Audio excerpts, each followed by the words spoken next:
Thunder cracks overhead as monsoon clouds swallow the North Vietnamese jungle, hiding entire columns of NBA troops as they drive supply trucks and artillery through the storm.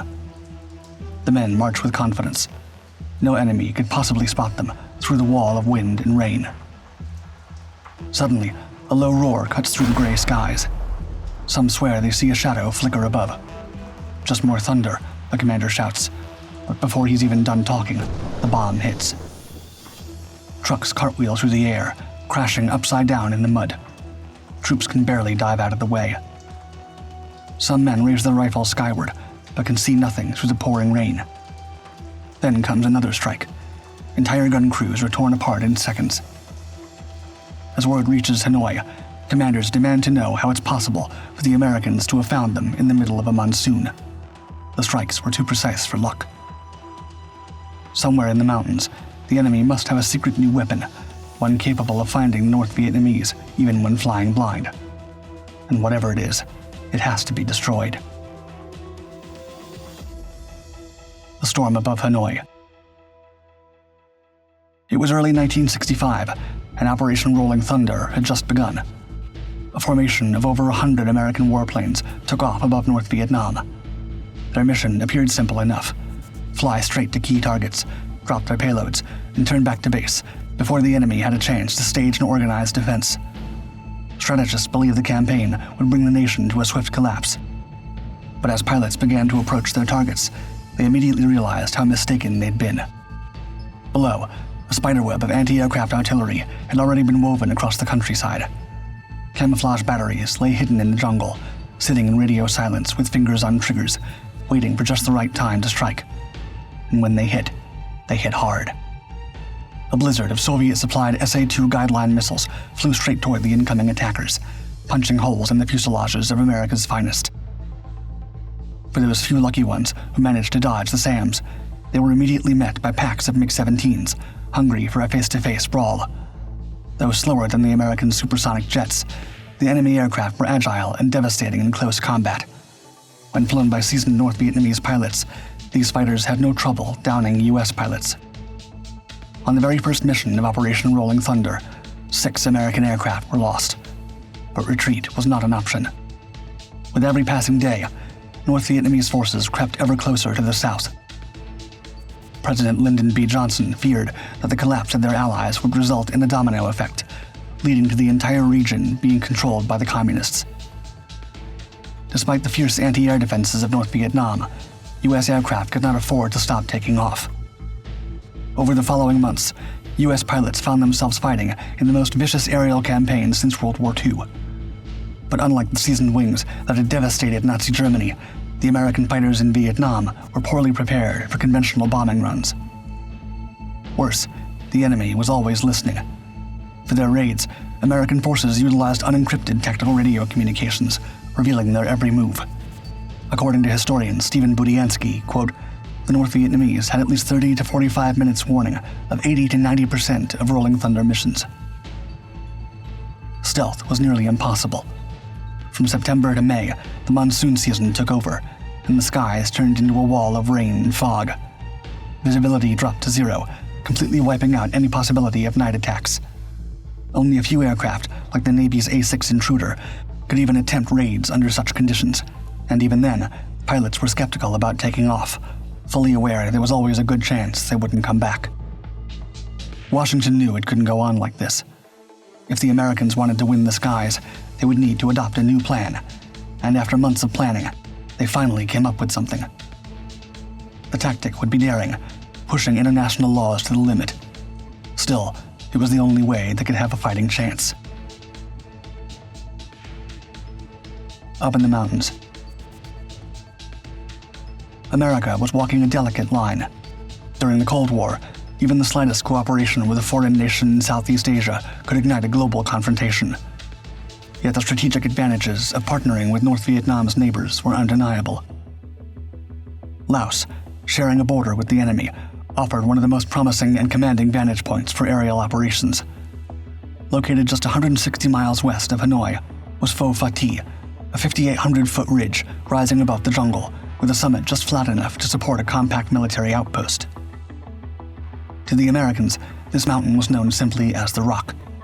To the local Hmong tribes, Pho Pha Thi was a sacred peak, haunted by powerful spirits deeply connected with the living. Years earlier, the site had fallen to the communist-aligned Pathet Lao, and after being wrestled back, it was sworn that it would never fall again, even if that meant jeopardizing diplomatic relations by partnering with a foreign military. Hmong guerrillas led American teams up the mountain and helped carve out a base by hand, cutting trails into the stone, stringing power lines through the canopy, and raising tents where servicemen could work from.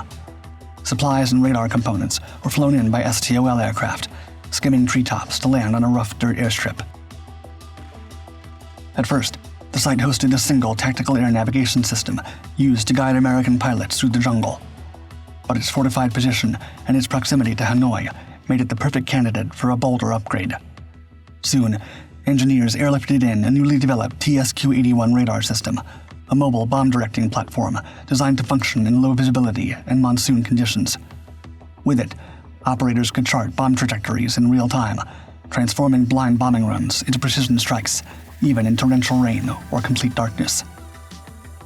Still, the U.S. could have no official military presence in Laos. The Air Force men who built the facility were issued ID cards for Air America, a CIA-operated airline. They were also stripped of uniforms and outfitted in civilian clothes.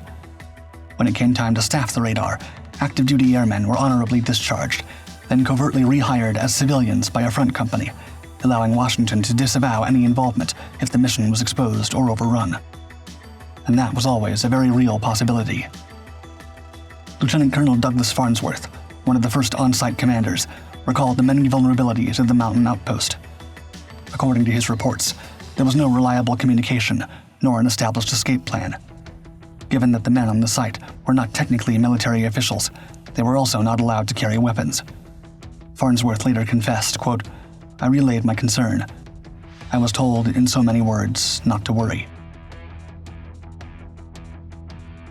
Commando Club. The site would be known as Lima Site 85, and it became one of the most secret American posts of the Vietnam War. Before the radar experts from the U.S. Air Force ever set foot on the summit, they were flown with their families to Washington, D.C. to sign hush agreements and life insurance waivers. They had to swear absolute silence. Not even those closest to them could know where they were going or why. When these men arrived at Pho Pha Thi, they got to work immediately alongside CIA operatives. Personnel on Lima Site 85 began to guide a series of lethal aerial raids known as Operation Commando Club. With the TSQ-81 radar system, technicians were able to lock onto targets deep in North Vietnam, steering F-4s, F-105s, and A-1 Sky Raiders with the greatest possible accuracy, even when the pilots themselves couldn't see a thing. Suddenly, the same aircraft that had previously been forced to drop their bombs prematurely and turn back mid-patrol were now able to fly, even in the midst of monsoon storms. Guided by voice commands and radar beams from the Rock, American bombers surged over enemy flak fields, hammering hardened targets around Hanoi. By early 1968, nearly a quarter of all airstrikes over North Vietnam were being directed by the small team atop Lima Site 85. North Vietnamese commanders took notice, and once they confirmed that American radar crews were operating from the mountaintop, the site became a high-priority target. Hanoi ordered supply routes extended to funnel men and munitions toward the mountain. The Americans, watching through aerial surveillance, could see them approaching. But they were trapped by secrecy. The U.S. government could not deploy troops to officially defend the site, not without violating Laotian neutrality. Only a handful of CIA paramilitary advisors were permitted on site. Real defense fell to the 1,000 Hmong warriors camped below the cliffs, veterans of mountain combat, but poorly equipped to repel any sustained assault. Still, U.S. commanders believed the summit was unbreakable. With steps dropping on all sides, radar-guided bombing from above, and constant air patrol sweeping the skies, Lima Site 85 felt like a fortress. A crack in the wall.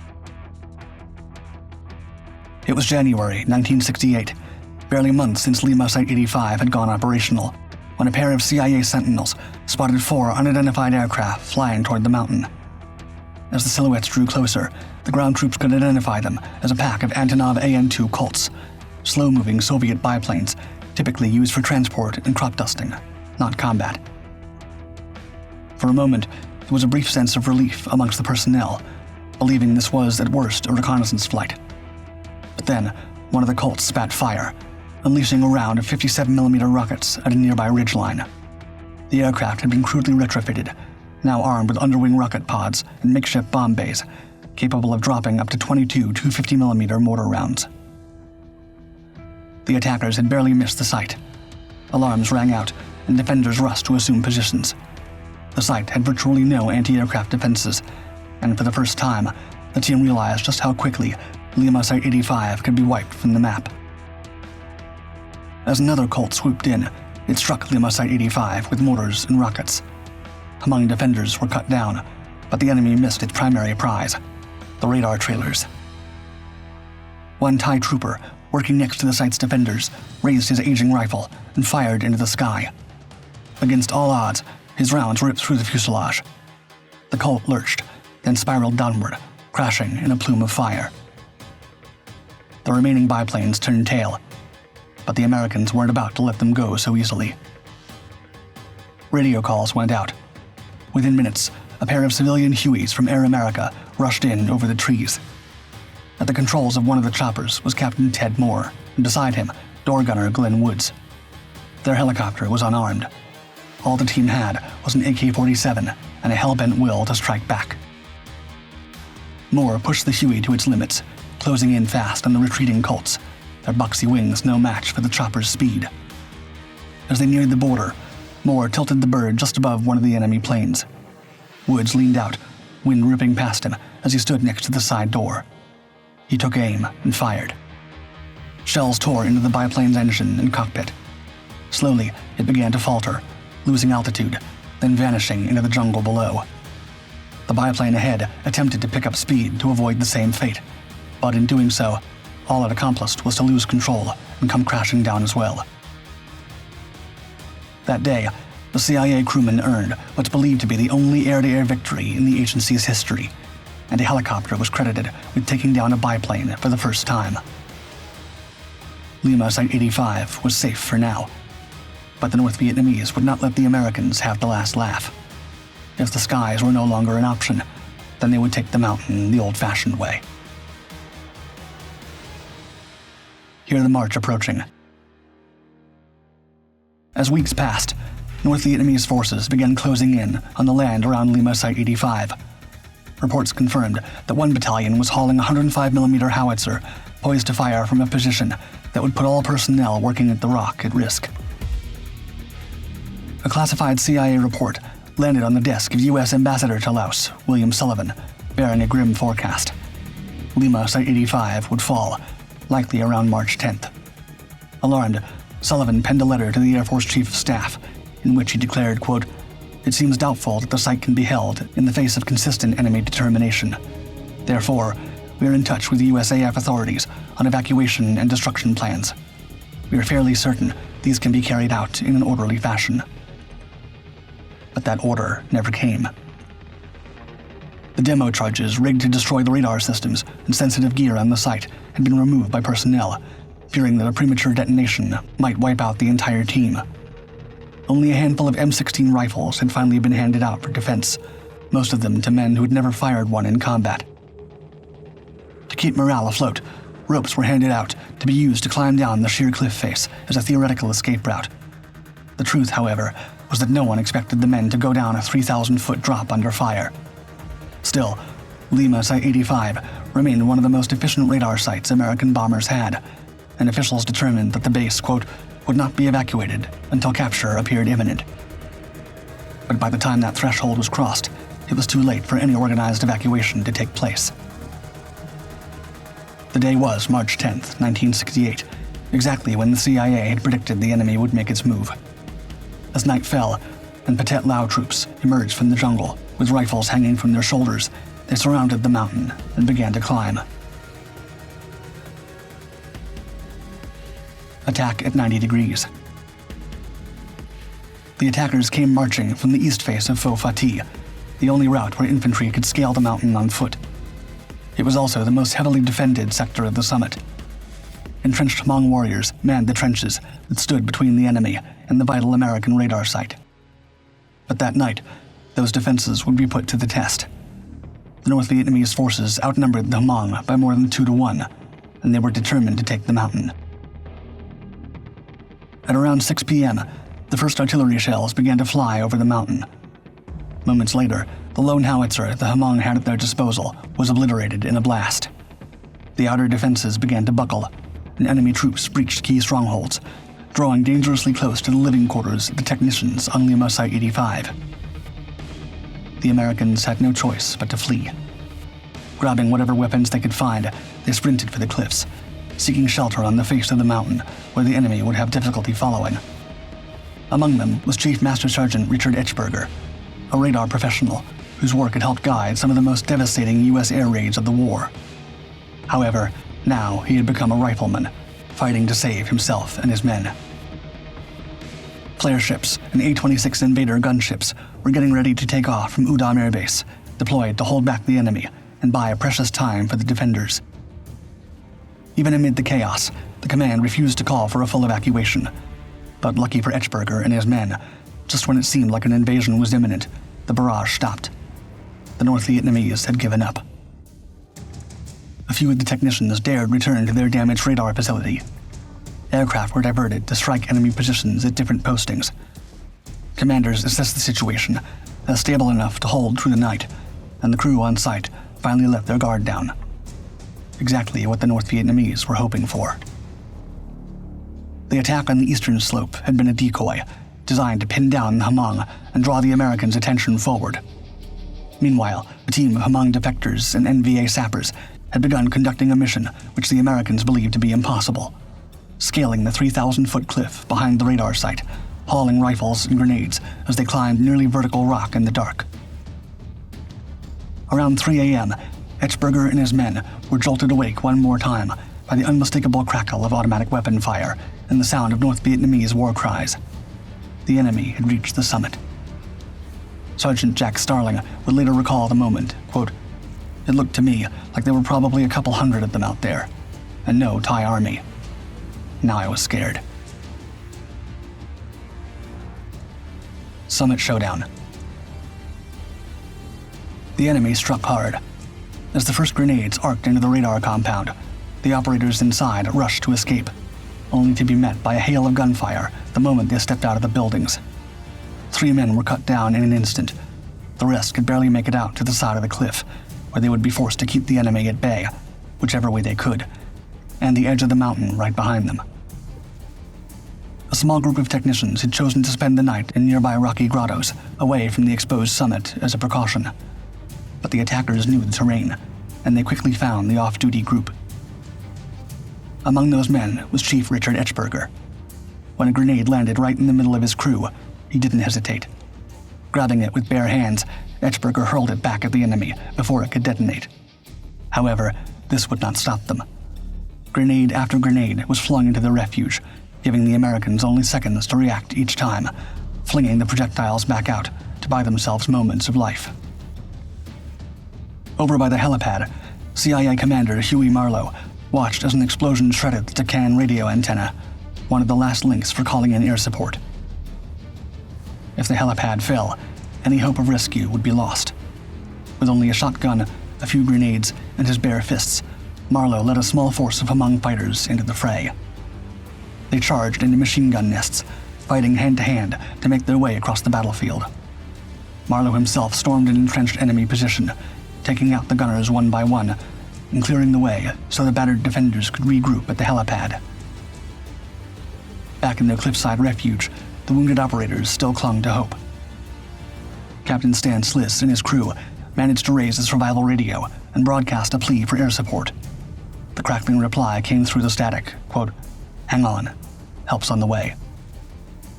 But help wasn't coming fast enough, and the enemy wasn't taking prisoners. Some defenders were fighting with whatever weapons they could scavenge. Others had none at all. Sergeant Jack Starling lay helpless on the ground, hidden by shadows. He remembers, quote, "I was by myself.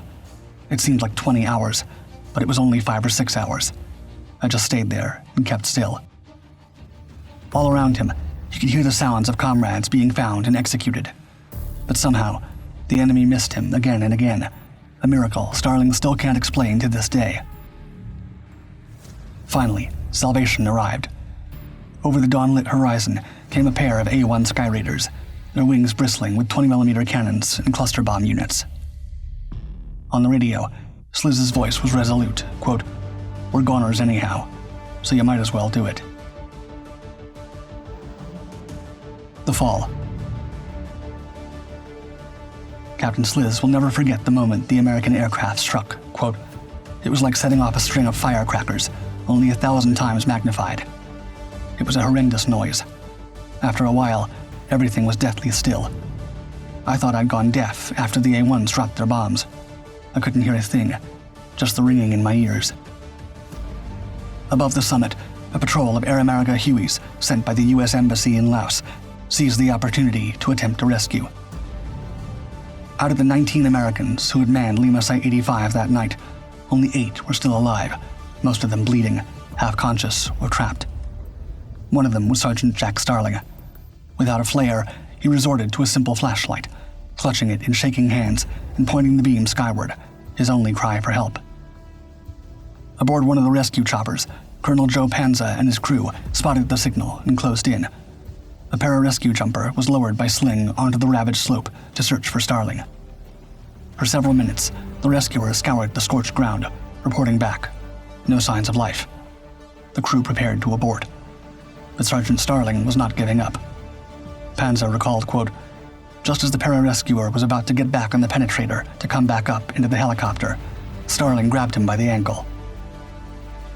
Meanwhile, at a different section above the shattered cliffside, Chief Richard Etchberger was fighting to save lives under fire.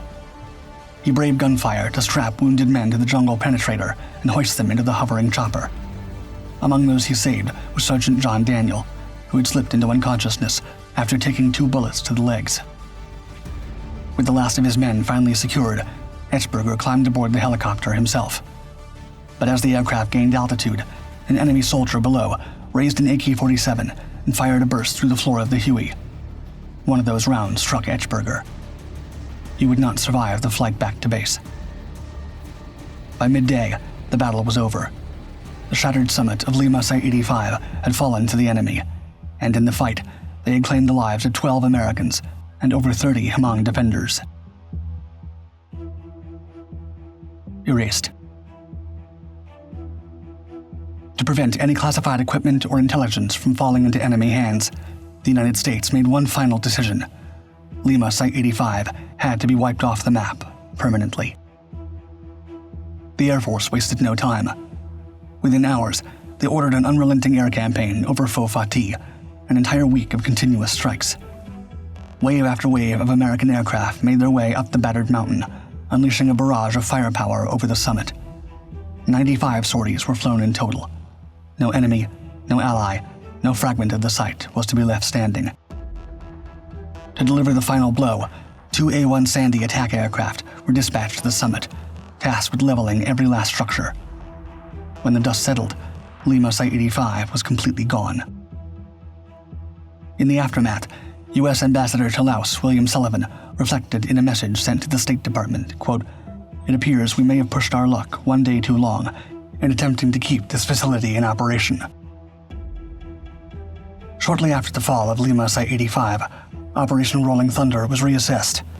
Strikes over part of the region, once guided by Commando Club radar from Pho Pha Thi, were abruptly halted.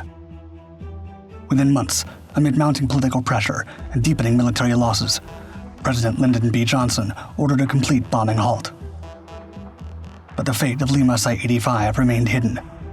The government could not publicly admit that American airmen had been operating inside neutral Laos, let alone that 12 of them had given up their lives defending a covert outpost. For decades, the story of their sacrifice remained buried in classified files, and it wasn't until 2010, over 40 years after the battle, that the government openly recognized the courage and sacrifice of the men who had fought on the last night of Lima Site 85. Standing in the White House, President Barack Obama addressed the sons of Chief Master Sergeant Richard Etchberger. Placing a Medal of Honor in their hands, he declared, quote, "Today, your nation fully honors your father's bravery, because even though it's been 42 years, it's never too late to do the right thing.